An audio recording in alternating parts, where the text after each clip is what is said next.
दोस्तों, प्रकृति ने हमारे शरीर को 5 तत्वों से बनाया, लेकिन कलयुग के इंसानों ने उसमें एक तत्व और अधिक कर दिया, और वह है पैसा। पैसों से सब चीजें नहीं खरीदी जा सकती है, लेकिन पैसों से बहुत कुछ खरीदा जा सकता है। एक संत प्रवचन दे रहे थे कि पैसों के पीछे मत भागो, यह माया का दलदल है, और इस माया के दलदल में जो फंस गया तो वह पूरी जिंदगी दुखी रहता है। और वहां बैठे सभी लोग इसी बात पर तालियां बजा रहे थे। उन्हें यह बात नहीं पता थी कि यह संत इसी बात को बोलने के लिए पैसा लेता है। यही तो माया का खेल है, जो कि इस दुनिया में बहुत कम लोग इस बात को जान पाते हैं। और जिसने जान लिया, उसको इस माया ने बुलंदियों की चोटी पर पहुंचा दिया। आज के समय में पैसा कमाना जितना मुश्किल नहीं है, उससे भी ज्यादा मुश्किल है। पैसों को संभाल कर रखना। इस दुनिया में बहुत लोग ऐसे होते हैं जिनके पास कुछ पैसा क्या आ जाता है, वो लोग घमंड में हो जाते हैं। वो लोग पैसों के नियम को जानते ही नहीं।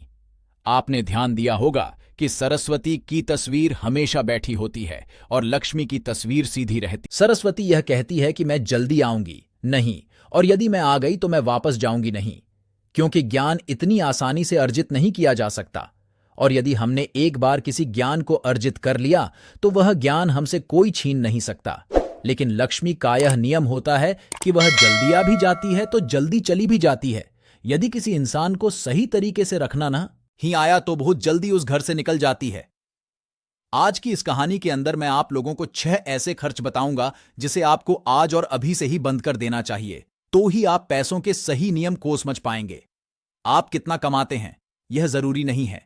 आप जितना भी कमाते हैं, इसमें से आप अपना खर्चा इन 6 जगहों पर कम कर दो। धीरे धीरे आपके घर में धन रुकना शुरू हो जाएगा। आपको खुद को लगेगा कि सच में हमारे घर में पैसा रुकना शुरू हो गया है। और अमीर बनने का सबसे पहला रास्ता यही होता है कि अपने खर्च को कम कर दो और ज्यादा पैसा कमाने का तरीका ढूंढो। तो चलिए जानते हैं इस कहानी के माध्यम से कि वह कौन सी 6 चीजें हैं जहां हमें पैसा नहीं खर्च करना चाहिए। तो चलिए कहानी शुरू करते हैं। उससे पहले यदि आप भी महात्मा बुद्ध का दिल से मानते हैं और उनके भक्त हैं तो पोस्ट को कमेंट बॉक्स में नमो बुद्धाय जरूर लिखें। यह हमारे लिए आपका आशीर्वाद होगा। एक बार की बात है, एक गांव में 2 औरत रहती थीं। एक के पास एक भैंस थी और एक के पास एक बकरी थी जिसके पास भैंस थी। वह औरत सही तरीके से किसी भी चीज को संभाल कर रखना नहीं जानती थी। उसकी भैंस दूध तो बहुत देती थी, लेकिन उसने दूध की कीमत जानी ही नहीं।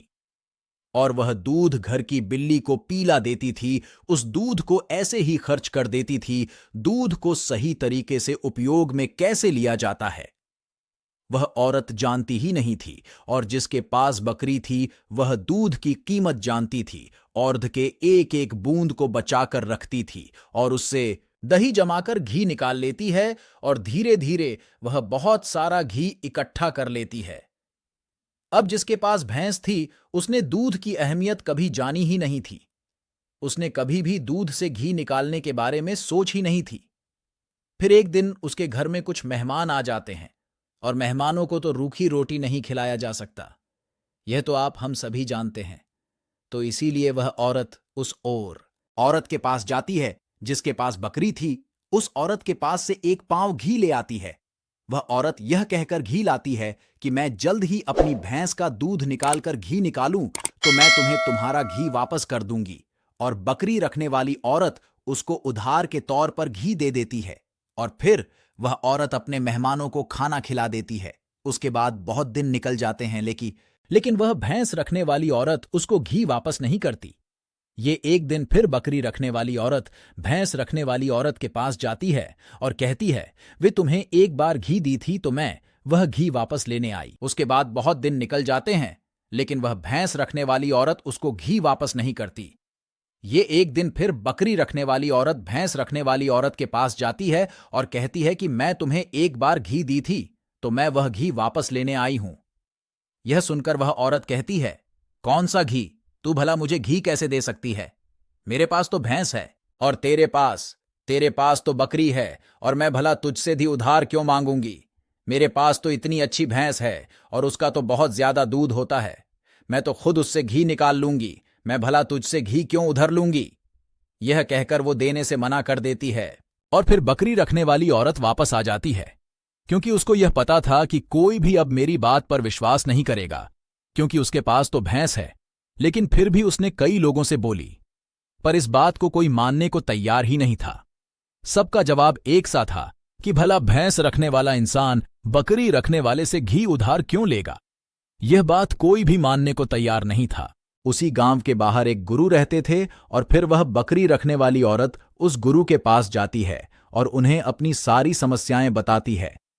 उसके बाद उस गुरु ने भैंस रखने वाली औरत को बुलवा है और फिर वह औरत भी उस गुरु के पास पहुंच जाती है और वह भी अपनी बात बताते हुए कहती हैं कि गुरुदेव, यह झूठ बोल रही है, मेरे पास तो भैंस है और भला मैं इससे घी क्यों लूंगी।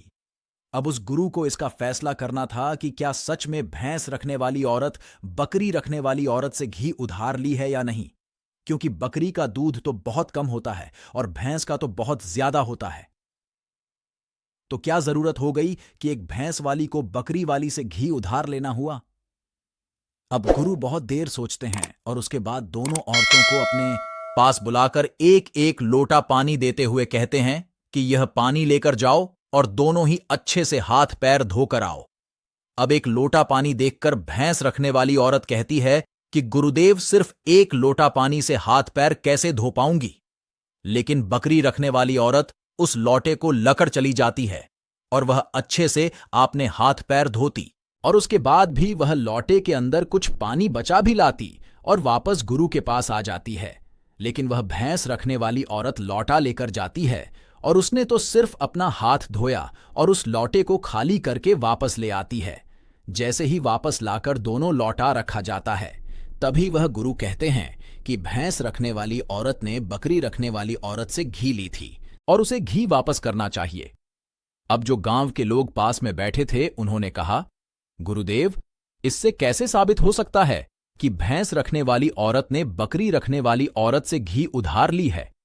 उसके बाद वह गुरु कहते हैं कि जरा इन लौटों पर ध्यान दो। इस औरत ने लौटे में इतना पानी बचा भी ली और हाथ पैर मुंह सब धोब ली।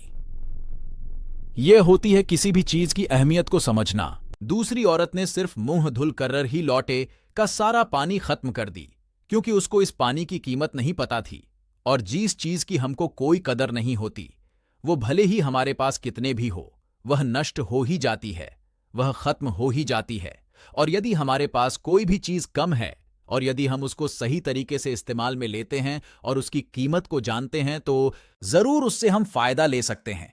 जैसे कि बकरी रखने वाली औरत ने दूध बचाकर उससे मक्खन निकाली और उसे घी बनाई, और भैंस रखने वाली औरत को दूध की कदर नहीं थी, इसीलिए इतना दूध होने के बावजूद भी उसके घर में मेहमानों के लिए घी नहीं था। यह बात सत्य है। उसके बाद भैंस रखने वाली औरत उस गुरु के चरणों में गिर जाती है और कहती है, महाराज, मुझे क्षमा कर दीजिए, मैं अब भी घर जाकर उसको एक वापस दे दूंगी। उसके बाद वह गुरु कहते हैं कि बूंद बूंद से सागर भरता है। हमारे पूर्वजों ने यह कहावत यूं ही नहीं बनाई। हमारी छोटी छोटी बचत हमारे भविष्य में एक महत्वपूर्ण लाभ बनकर हमें मिलती है, और यह बात बहुत ही कम लोग जान पाते हैं। और यही बात हमारे घर में लक्ष्मी पर लागू। यदि हम लक्ष्मी को बचाएंगे तो वहीं लक्ष्मी हमें भविष्य में अधिक लाभ बनकर मिलेगी। तो दोस्तों की कहानी तो आपको समझ में आ गई होगी। तो आइए अब जानते हैं वह 6 खर्चों के बारे में जो हमें आज से ही बंद कर देना चाहिए। सबसे पहला खर्च है दिखावे का खर्च। दूसरी बात है कंपनियों की स्कीम से दूर रहना। तीसरा खर्च है कर्ज। चौथी और सबसे अच्छी बात यह है कि आप अपने पैसों को कैश में रखकर ही खर्च करें। पांचवी बात आपको ध्यान रखनी है, अपनी भावनाओं पर काबू रखना है। छठी और आखिरी बात यह है कि कभी भी कोई भी शौक ना पाले।